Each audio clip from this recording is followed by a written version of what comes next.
Do you want to increase leads today, no matter what stage of business you're in? If so, stick around because my guest is sharing all about that today. Welcome back. If you're new here, I am Jen Vasquez, a Pinterest marketing strategist who brings in marketing experts on all marketing subjects so that you can take action and grow your business. If that sounds like something you'd be interested in, definitely subscribe to the YouTube channel or to the podcast so that you're notified every single time a new interview is released. Today, I'm so excited to be talking with Brook Jefferson. Brook of Brook Jefferson Education. Brook is a believer, a wife, a mother, and a photographer, as well as a photography business coach. She helps photographers make full-time income so that they can fulfill their roles in life and with joy. She is also the host of a top 1% globally ranked podcast for photographers, Book More Client Photography Podcasts. And I know I have listeners out there that are photographers, so definitely make a note of that podcast. Brook is on a mission to impact thousands of photographers to show them that you can, in fact, run a profitable and sustainable business without burning out or neglecting your family. And don't we all need that? Welcome, Brook. So happy to have you here.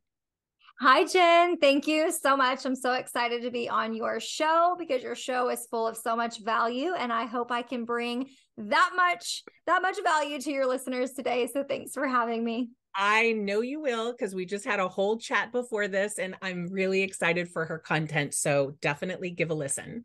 I always like to start out with my guests, so this is probably no surprise, but I love to find out sort of how you got where you are today, sort of the different jobs and things that really made you who you are today and the business that you're running today. Of course. Okay, so let's go a decade back. I found myself, I was 19 and pregnant, and I was originally going to college, but I took a year off, obviously, for, obvious reasons.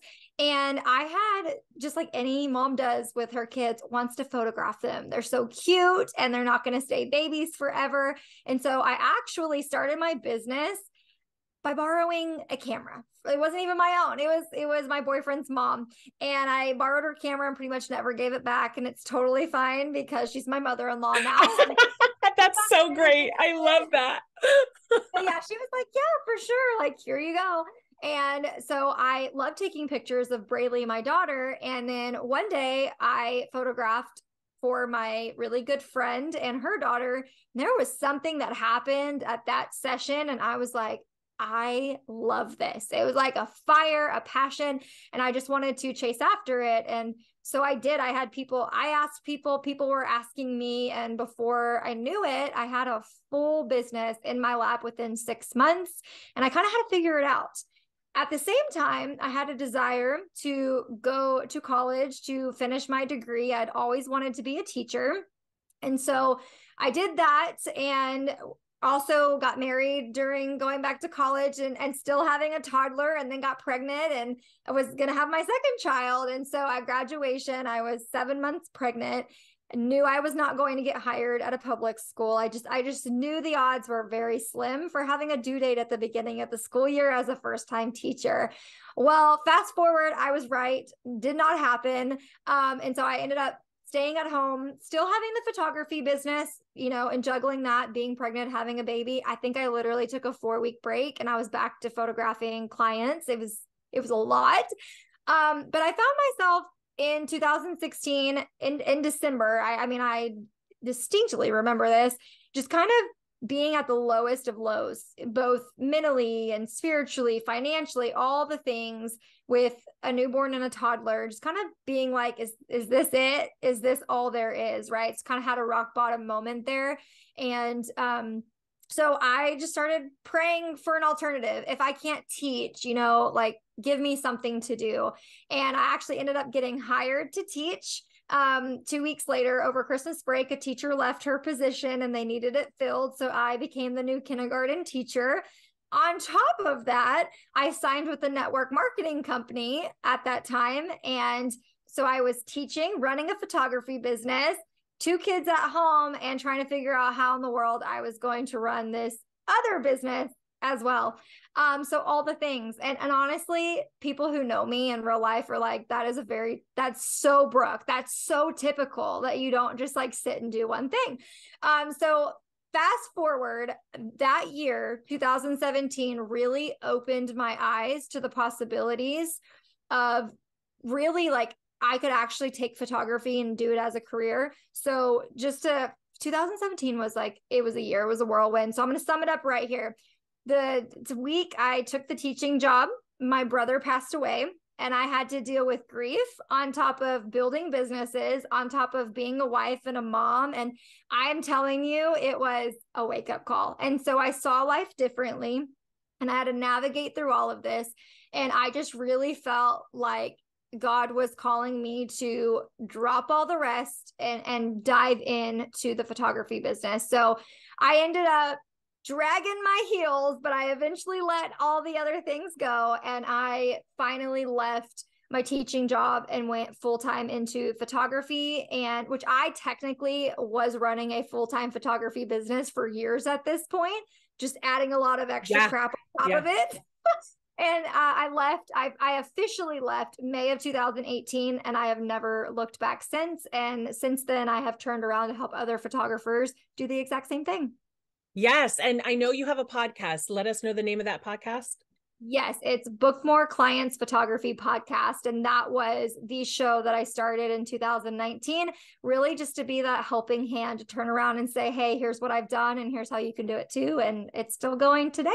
Yes. And I just filmed with her for her podcast. So you can go listen to me and check out all the other podcast episodes as well. I want to touch on something that you did because I think it's so important. For you, it was a death that helped you to sort of crystallize kind of what you wanted to do. And I think for many people, we will be on that little hamster wheel and then something will come to fruition. I think for a lot of photographers, that was probably COVID, right? But it is a thing that you need to really focus on. And I always say, keep that focus. For you, it's your faith and your family, right? For me also, it's the same thing. And when I keep that in focus, as I'm running my business on a daily basis, it really helps to crystallize what I need to be doing next and next and next. And I don't run off with all of my fun, crazy ideas as much because I'm a multi-passionate person just like you are. So I think that's really important to talk about. Tell me, okay, so obviously that intro was really amazing. The whole, increase leads today, no matter what stage of business you're in. So I definitely want to jump in and really hit that hard. So why don't you dive in and let us know a little bit about that? Of course. Yeah. So one of the things that I'm really passionate about, not just supplying photographers, but really any small business owner with, is that regardless of the stage that you are in your business, honestly, the way that we get leads is pretty much one and the same. I think the only difference is for those of you that choose to ever dip your toe into paid advertising, that comes at a much later time. But to be honest, I've never run a single paid ad in my life. And so there's that. So yeah, I just want to throw that out there too. So that's not one of the strategies we're going to talk about today. Perfect. I'm glad to hear that because I'm the same way. I'm like, I will not, even with Pinterest, organic. Yes. And I do believe at some point that paid advertising can be helpful. It's really cool to say that in all these years, I haven't, run a penny into paid ads yet. And look what we've been able to do with it. So I think that's consistent marketing always will help you. Like with paid ads, you pay, you're getting the leads, but if you don't have a system in place already, then once you stop paying, all those leads go away. So I think the whole organic marketing plan is so much better. Yes. And one of the things, it's funny how we started at the end here, but with paid advertising, the only thing that I wanted to say about it is I try to tell people all it does is amplify. It pours the fire, the fuel on what you already have going. The problem that I see, which is bringing me to the golden tip before we get into the 4 strategies here, is you have to know who it is, who the target market is, who the ideal client is that you're trying to reach, or none of this matters. you are going to be spinning your wheels and wasting your time. And so you have to pinpoint and you have to be crystal clear on who is it that I am trying to attract into my business and help, because at the end of the day, we all are giving a transformation. We're all giving a solution. I know you teach the exact same thing. And if you don't know what that is and who you're trying to give that solution and transformation for, your marketing will fall flat every single time. So yes. And add on that too, I think you could even have an idea of your ideal client and the person that you're like specifically speaking to. But so often, especially when we're new in business, we really are like open to everybody. And for sure, you can work with everyone. But when you're speaking to your ideal client, you really do want to niche down into that specific area so that it is even more effective. So I am the niche queen. You can ask my audience if there's one thing that I say all the time, like what's the number one topic Brooke talks about? It's niching, because it is important. I don't care what anyone tells you. Amazing that they've been able to run their business. But if you want to seriously double your leads, then you will niche down. Sorry, but not sorry at the same time, right? I totally agree. And I don't know if I overstepped on that as a strategy, but when you touched on it, I just think it's so important. And the fear in a new business is I just want to work. I just want to bring money in. Right. But I promise if you start off by that niching technique, it'll be so much quicker growth. Yes. And if you don't believe me, I have several episodes on my podcast. If you want to come over and listen to them, of my clients, my students telling you what was pinpoint the number one thing that changed your business. It was niching down. Oh, surprise, surprise. Right. So, okay. So once you do that and you're able to get in this headspace and really start identifying who that client is and building out. And here's the thing, people will say like client avatar, blah, blah, blah, blah, blah. I don't need you to sketch her up for me. I don't care what color hair she has. I don't care about any of that. What I care about is your person on the inside. What are their values? What are their interests? What's the problem that they're having? And then what are the symptoms that they're experiencing because of that problem, right? And then what is the solution that you're going to provide to them? That's what I mean by digging into this person and understanding them. It doesn't have to be demographics. Sometimes that matters. Most of the time it doesn't. So that's just important to know as well. Sometimes stage of life, things like that. But once you know who that is, then you're going to be able to follow these strategies that we're going to dive into. But was there anything else that you wanted to say specifically about ideal client? No, I really appreciate that, because if you look at the majority of the education out there, it's name this person, what's their age, what's their job, and I love, love, love how you said it's all about the inside, what they value, because what they value, they'll pay for. Let's just put it out that way. So brilliant. Keep moving on. I'm loving it. Okay. I love it. Okay. So that kind of gives a good backbone there. Again, there's episodes here on your podcast, episodes on my podcast. If you want a step-by-step, how do I figure this out? There is resources for you. But I really want to spend time today giving you some strategies. These are going to be starting points. And then later on, I'll tell you how you can learn more strategies to double your leads.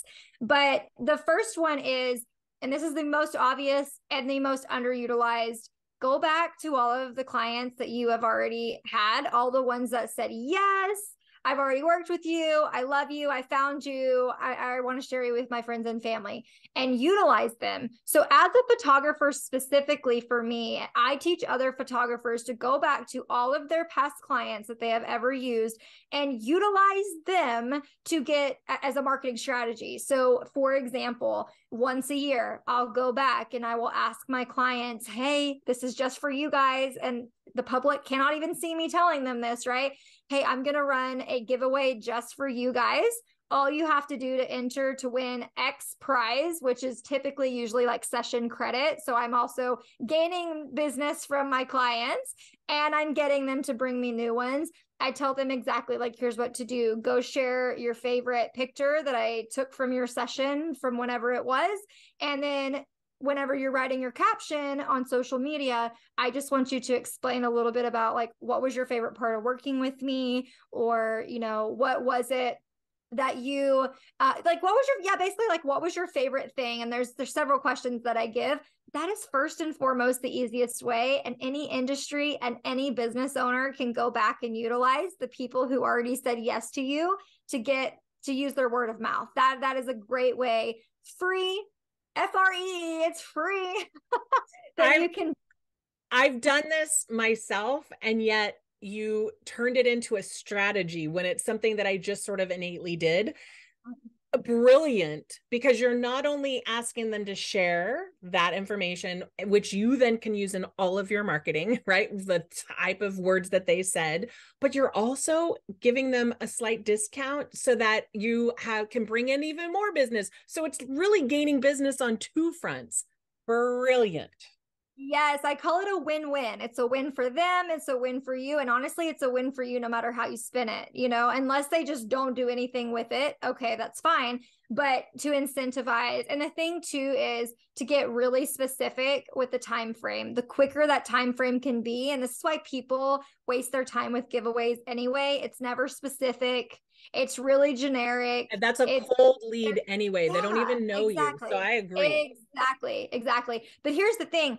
If you're asking your clients, and here's a caveat too to this, if you worked with someone and you did not like working with them, you don't have to include them. I'm sorry, it's your business, and it's not all your clients. It's the clients you really enjoyed working with, so that you get more of them. That's so smart. Yeah, that's it. And that's the point. What's the best way to get another client like them? Have them share with their own circle. Guys, I've built my business on relationship marketing. That's it. That is the definition of relationship marketing right there. So that's number one. Don't overlook the people that have already said yes to you. Even for myself as an advanced strategy, I do overlook this so often. And it's just one of those, got to bring you back to the basics. So that's number one. That was like a little to do on my list that I haven't done also. When you get to a certain space in your experience and your business, sometimes you forget those things that actually helped you to grow in the first place. And this one is one for me. So thanks. Of course. Okay, so the second one, I want to go to another obvious place here, and that is, and this is all about like, you're asking yourself, how can I get in front of this type of person or this type of clientele that I'm wanting to draw in to purchase my services or products? And so social media, obviously, we all have one. The question is, where are they hanging out? Which one do they prefer? And this is the number one thing that my clients hate that I do and tell them, but I don't care that you love Instagram. Are your people over there? Because if they're not, and they're actually hanging over on Facebook, or they're scrolling through some other platform, right? And typically Facebook and Instagram are your two options. I know there's TikTok, I know there's Twitter, but we're talking about the main two that people are actually getting on to be in their local communities and family and friends type situations. And so again, it's not what you want to be on, it's where are they hanging out on a daily basis. And the best place to figure that out is to ask them. Just ask them, or look, have you been on Instagram for a year and you've consistently tried to grow and you haven't booked a single client? Probably not where you want to be, right? A lot of times it does come down to strategy. You're probably not following the correct strategy, but you're also spreading yourself too thin if you're trying to show up everywhere as well. You just need one main platform. And I do surveys. This goes back to number one. That's why I put them in the order that I did, is because go back to the clients that you've had and just simply ask them and say, hey, out of curiosity, here's a poll, right? I'm going to poll you on my Instagram stories, or I'm going to send an email out, and you ask them, and then you go with the most popular picked platform. So you're not spreading yourself thin, because you can't even keep up with the one platform anyway. And make sure to include Pinterest. Of course, which I'm not actually going to include that as a strategy because you have that one covered, but I promise you it's listed. Perfect. I love it. I love it. I love it. I love it. Awesome. Yes. Keep going. Yeah. I'm loving this. Yes. Okay. So a little bit more with social media before we move on to the other two is, once you've picked that primary platform, I really want to encourage you to go all in and look at the latest strategies that are working. You can't keep using outdated tactics. And so I'm going to use Instagram as my example here, because that is where the majority of my people are. And even the local boutiques, I've noticed, have a huge Instagram following as well. And so if my clients are shopping at these boutiques, they're on Instagram, so I can have an account too where they'll follow me as well. But it's getting into their headspace and thinking, what are they doing? Stories. I watch stories 90% of the time that I am on Instagram. So I don't need to be wasting my time posting 90% of the time on the feed. I need to be in my stories, having DM conversations, watching other people's stories, replying back and forth. That's it. Right. So I think you need to get very specific about what you're doing.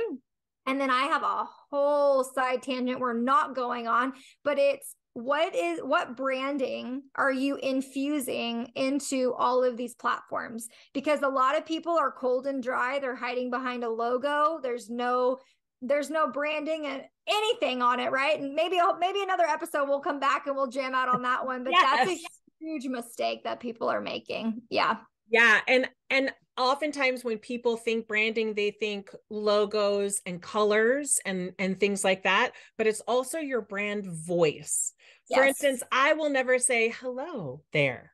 I'm, hey, what's up? Like that's me, right? You want to make sure that you're not trying to be so professional that you're not using the verbiage or the way that you speak, because that's what it's going to get people drawn in, is when you're authentic. And when you think about things too much, chances are it comes off as inauthentic. Yes, 100%. So social media is a great way, but I want you to simplify where you're showing up, go all in, and then pay attention to what's working and show up in that way, and then infuse your branding there. So that one could go on for days and days and days, but we're not going to do that. That could be a whole podcast. Yes. Okay. The third way, which I know you're going to love too, is SEO, utilizing keywords all over the place. Your Pinterest, utilizing keywords in your social media. This is the thing. SEO, you get to take it and you get to sprinkle it everywhere. And that's the thing. A lot of you, I'd say a good chunk of you, because I know my audience, and if your audience is anything like mine, the problem is you're not using them at all. You've never taken the time to learn SEO keywords specifically. And I'm talking about the basic stuff, or you're using them incorrectly. So keywords work. And you know what the best part of SEO is? It's something working for you in the background. And you're just quarterly coming in and just making sure everything's up to date. You're just making sure when you're blogging, and your regular blog strategy, you're making sure that you're utilizing those keywords in the correct way. And then your website is set up and you're just refreshing it once a quarter. And then at the end of the year, I like to do one big rehaul and just kind of update everything, new branding, not necessarily switching colors, but like updating the images and updating the copy and things like that. So SEO is a long game strategy, which is why you guys like to do number 1 and number 2. But then I say this number 3 strategy, and you're like, yeah, I know I should do that. Let me write it on my to-do list. And then you never do it. So please, please, please make 2023 different and do it. Go utilize SEO keywords. And for any of those out there, and there are, I know I've heard from some people who don't have a blog. I promise you, a blog is the number one way to have reciprocal, like getting out there analytics on an ongoing basis. When you look at all the social media, blogs last around 2.5 years, a blog post. So if you're going to be spending time somewhere, make sure that your return on your time investment is considered. So if you're not using a blog, I highly recommend you do. Yeah. And to prove your point, if you want to pull up your phone, whoever is listening, pull up your phone, go to Google, type in the phrase of something that you're wanting to learn. Okay. So how to market on Instagram in 2023. Like, let's just get specific. Watch what pops up. It's going to be YouTube videos, blogs that link back to people's websites, especially the big marketing gurus, right? and then it's going to pull up some additional like resources and stuff like that. And But Pinterest. 90 and Pinterest, yes, of course. You and told Pinterest. me that. I know, it's great. Yes, it does. That's the coolest thing is you'll see YouTube, you'll see Pinterest, you'll see social media links too. Because if somebody is just happens to have those keywords in their bio or in their username or something like that, that's going to pop up. But you're going to notice that the results are blogs. Crazy. Oh. And when somebody is considering working with you and they're on your website, they want to click on a blog and learn more, get some tips. It's that whole building of that know, like, and trust. And blogs are a great way to do that. It makes you a real person with a storefront, if you will.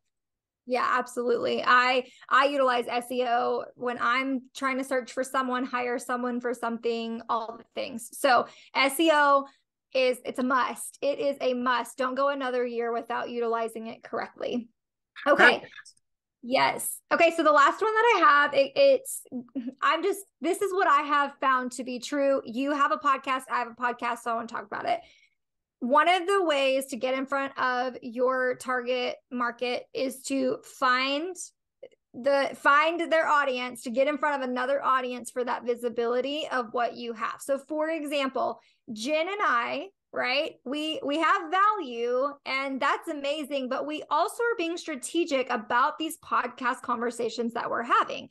You know, neither one of us are selfish people that are like, okay, come on here because I actually just want to be visible, but we're being strategic. I knew that Jen had an amazing, piece of value, a topic she could come on my show and talk about, and vice versa, which is why I'm here. But the cool thing is, you didn't know about me before I came on the show. You're a whole new audience. So Jen's utilizing my audience and I'm utilizing Jen's audience to find our target market. So for the photographers that are listening, hi, hello, I'm proving that this strategy works. You know what I mean? It's amazing. Absolutely. And I always say somewhere in every single podcast, if you found some value and it resonated with you, go contact them, go find out the different free resources they have and potentially work with them.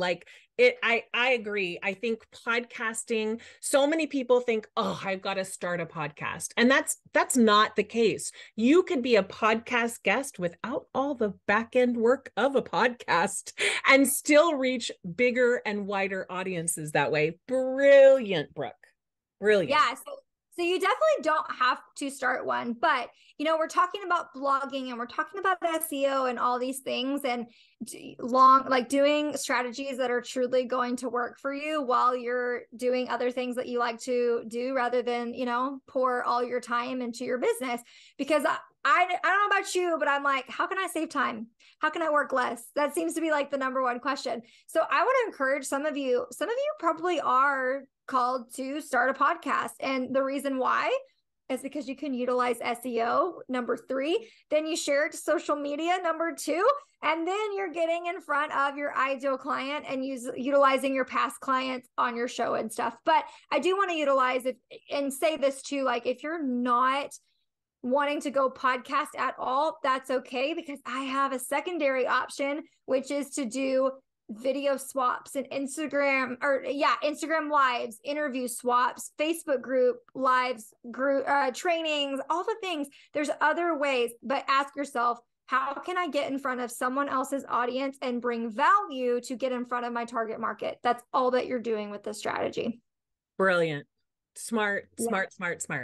Smart. Yeah. Everyone thinks about the typical way of marketing and that seems unatypical, I guess, but I love having a podcast. If you love talking and you have time to give to that process, podcasting is great, but you can also be a podcast guest. That's the cool thing. Yes, you can. But that is truly where your blogging and your branding and your social media presence, if you want to have one of those, right? That's where everything becomes so important. That's why you want to make sure you're going through these strategies so that you can do number 4 and become a podcast guest as well. So, yes. Amazing. Okay. what I always like asking this of my guests because we get such a wide variety of answers, and each one of them can resonate with someone else in the audience. So, what are three things that have helped you to grow your business? They could be tools, it could be advice, it could be anything. And I probably have a guess on one of them, but I want to know what your three things are. I feel like I actually have way more than three, but I'm gonna rein it on in. Number one, and I say this every single time, I invested in mentors and coaches, and I always, because I'm one of those people where I'm very high driven. I don't need somebody to push me to do something, but I do want the accountability. I want the advice. I want the outside perspective. And so as scary as it is to invest in a coach or a mentor, I absolutely love it and highly recommend it. That is the fastest way that I grew my business, was linking arms with someone who did what I did and is living out what I want. So that's number one. Ooh, did what I did and living out what I want to live. That is a brilliant way to put it. Yes.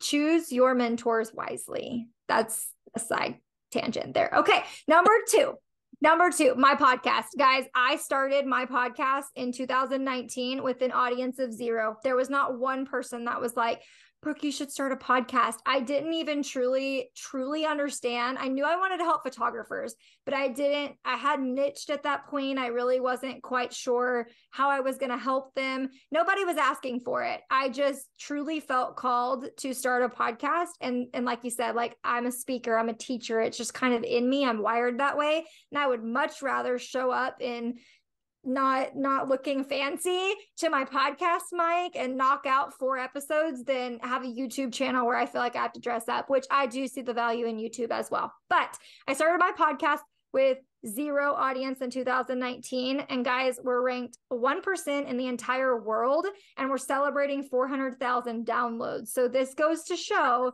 you can start with 0 and you can grow it. And that is how I built my authority. And it is the number one revenue generator in my business. So that's number 2. Brilliant. Yeah. And I had heard of your podcast when we spoke, so that it is a very, very good podcast. I started mine in 2018 and did very little with it. Yeah.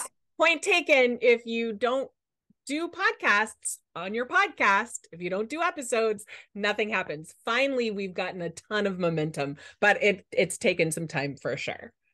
I love that though. Yes, that's so important. I mean, yes, if I did anything consistently and never stopped, it was this podcast. We took a 1 month break, 1 month, because I thought I wanted to pivot and do something else. And I wound up saying, nope, got all the clarity I need. We're right back over here. So, yes. Okay. The third thing, this is the faith side of me speaking, because truly this is what helps me drive every decision in my life, and that is my faith. That's my relationship with God. Prayer and journaling and reading my Bible, I'm telling you, has helped guide me for the last however many years I've been in business, 9 years, and then 4 years in the online space. And so my faith has played a major role in helping me get to where I am. That's the one I could have guessed. Just from talking to you, I get it and I feel it from you. That's amazing. All right, before we get to the gift that Brooke has so generously agreed to share with the audience, tell everyone about your services that you provide in case anyone listening really wants to take a next step with you, especially those photographers out there. Of course. Yeah. So my tip number 1 was linking arms with a coach. And so I have 2 ways to really get in there and do that. And the first one is the one-on-one coaching aspect. So there's different containers that you can do. We can do a one-time thing, or we can do an ongoing, 90-day accountability coaching thing to help you get further in your business. And then the second thing is I have a signature program that has absolutely proven itself over and over and over. And that is my full-time blueprint for photographers. We have over 230 photographers that have gone through this program in the last 3 years. And I help you build the entire framework for how to get that profitable, sustainable, and full-time business so that you're not in an all-consuming, wasting all your time and neglecting your family. So those are the 2 main ways to work with me. Fantastic. And then why don't you just describe very briefly what your freebie is and how it will help the audience?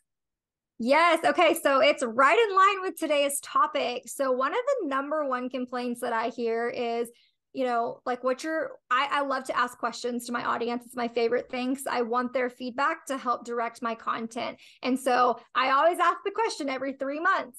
What is the biggest frustration you have right now in your business? And it is always lack of leads, no leads, ghosting in my inquiries. I need more bookings, all the things. So all of that, I'm like, okay, if this is your number one frustration, here's your solution. I'm gonna get you up to a level to where then you're ready to work with me in another capacity. So I have a double your leads freebie for every single one of you.